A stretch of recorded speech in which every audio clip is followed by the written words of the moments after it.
Now the time has come to review the rise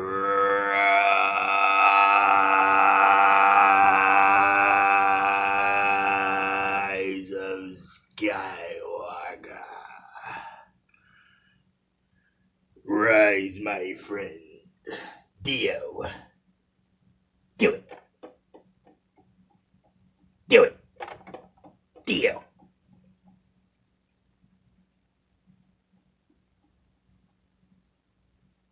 Execute Order 66. Execute Order 66. If you really want a problem, we can get it lit. Ignite the lightsaber, we can get it in. Ignite the lightsaber, we can get it in.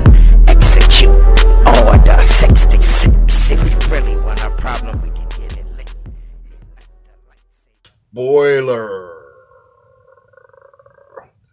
So, overall, I would say it's not the best movie in the world. It's not the most intelligent movie in the world, but it was the funnest movie out of the 3 new movies that came out for Star Wars. Episode 7, I really liked, but it was just a rehash of the original Star Wars movie.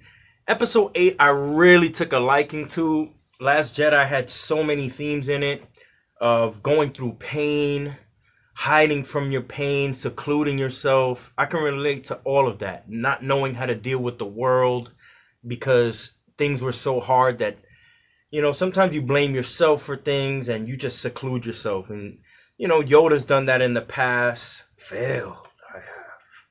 So it's only human or alien, because Yoda is not of our species, to just feel like everything is our fault. But now to the rise of Skywalker. We got J.J. Abrams back doing this movie as he did The Force Awakens. So I knew this coming in, that J.J. Abrams is going to give us a bunch of ice cream, some, Haagen-Dazs, cookies and cream, not much vegetables. I feel like The Last Jedi was a lot of vegetables because they knew they were going to give us a lot of Haagen-Dazs in The Rise of Skywalker. Rise of Skywalker had a lot of action in it, a lot of information. I sat in the movie with 2 different people actually, let me rewind. My very first time was with my oldest brother that he saw the original Star Wars in 1977. I had a great time. We both reacted well to everything. We for someone that saw the original movies, he loved it, I loved it. That's all that matters. There's a lot of hate online. Don't let the hate distract you. The movie's fun. It gives you a feeling of enjoyment. I would say that excitement was the overall feeling of Episode 7, The Force Awakens. Answers I was looking for in The Last Jedi turned into the feeling of the movie overall was sadness, but in a good way, in a reflective sadness, in a way that you can compare it to your own life. And I think it needed that, because The Force Awakens was like, here's a carbon copy of what you gotten before, but a new version of it. But The Last Jedi turned everything upside down. And that is what I think I needed. And I thought all 3 of the Disney Star Wars movies would be all just fan service. So I'm so happy that at least the middle piece got a grounded, more, hard-hitting life feeling to it. And I appreciate that. So the third one being just all ice cream and Haagen-Dazs, I'm okay with that, because I thought all 3 of them were going to be like that.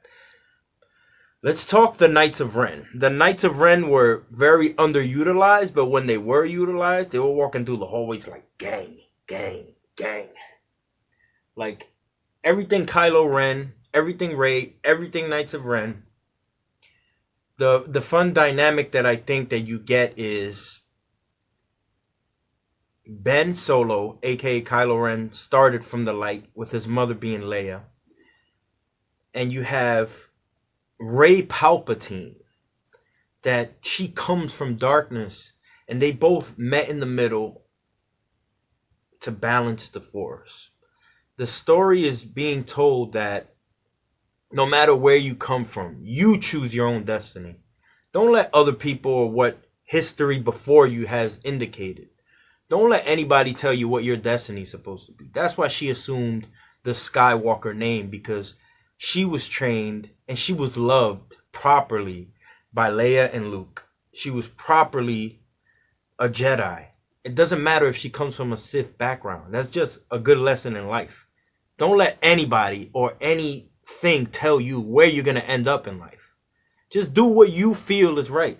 And just like the haters want to distract you from liking this movie, I had to really look for positive reviews for The Rise of Skywalker. It's doing really well.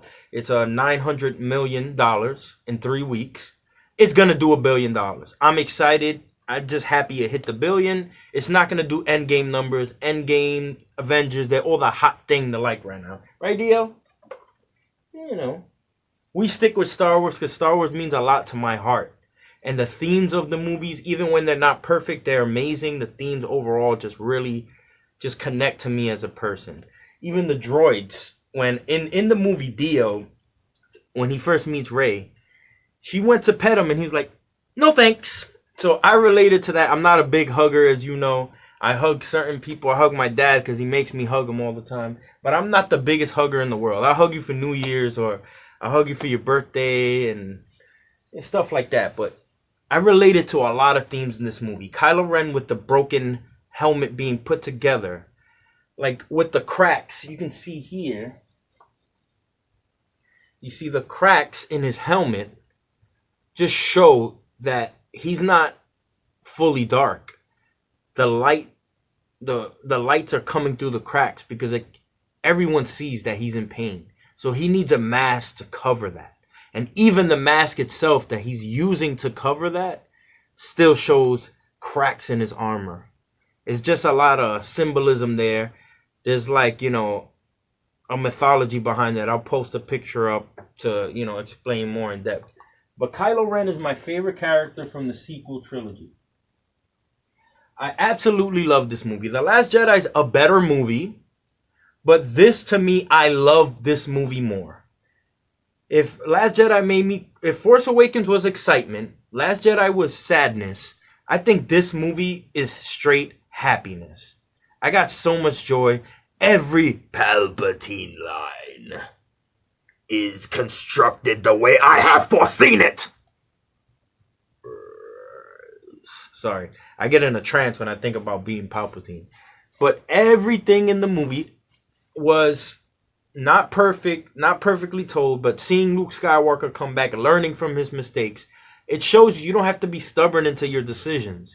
You make mistakes, you acknowledge that you're wrong, and then not only you grow from that, but other people around you grow from your mistakes. As Yoda said in the last movie, they are what we grow beyond.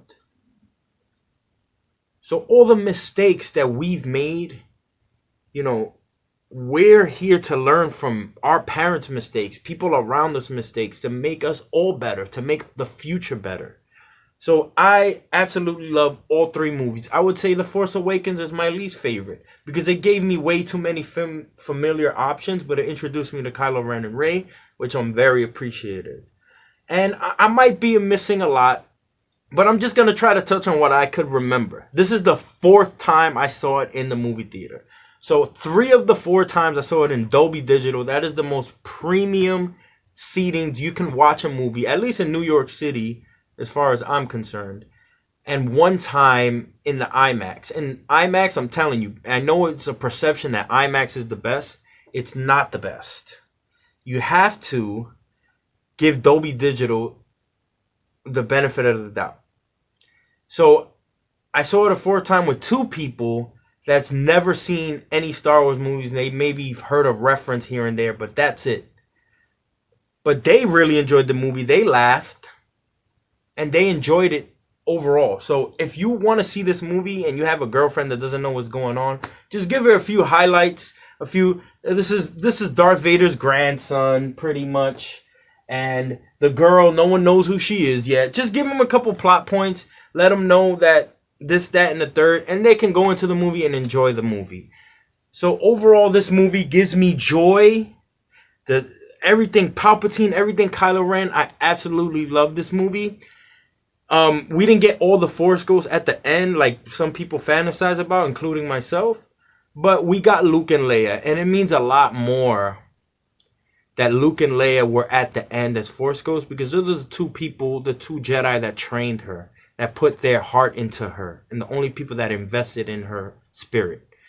Also, I just want to mention a quick, Ben Solo turning to the light was a lot more refreshing than I expected it to be. I thought it was just going to be corny, and it's a lot longer wait than when it happened to Lord Vader in episode 6, because Vader turned right away. He went to the light. They gave Kylo Ren breathing room when his father came and inspired him to turn to the light. He didn't just show up in the next scene. They let it breathe a little bit, and they let you feel like when he showed up, you're like, oh, he's here to be Han Solo's son.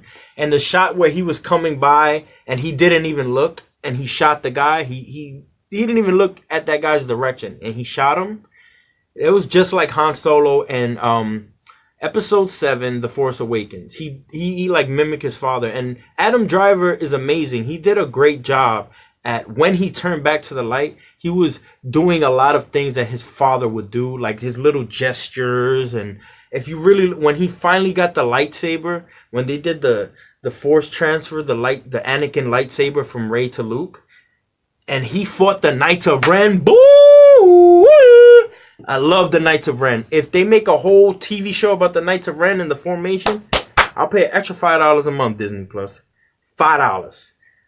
It was just him taking them all out on his own. All he needed was one weapon, and they all had weapons, but he took them all out. And the reason he needed a weapon is what people don't know because it's canon, but they don't mention it in the movie. The Knights of Ren have a certain amount of dark side powers. They're not Jedi, they're not Sith, but they do have some specific training to that just for combat. So he was getting his ass handed. Get it? Handed to him before Rey passed him the lightsaber. And I get excited every single time I watch that scene. Every 4 times I watch that scene. I love The Rise of Skywalker. Let's keep it positive. I want to stay positive about this movie. I love Star Wars. I don't like people shitting on Star Wars. People shitted all over the prequels. Now there's like a resurgence of people that grew up with the prequels, and they're like, they love this movie. Revenge of the Sith is my favorite. Revenge of the Sith is my favorite. So I am no longer, if I had in the past in any way, I'm not going to let people's opinion. I'm just going to talk to people that love the movie. If you don't love the movie, we don't have to talk about the movie. You can talk about another movie, watch another video. This is for people that love Star Wars and happen to love this movie. If you didn't love this movie, fine. But don't be disrespectful. I don't go to your franchises and shit on your franchise. And if I do, let me know in the comments and we can figure something out. So, let the Force be with you. And execute Order 66.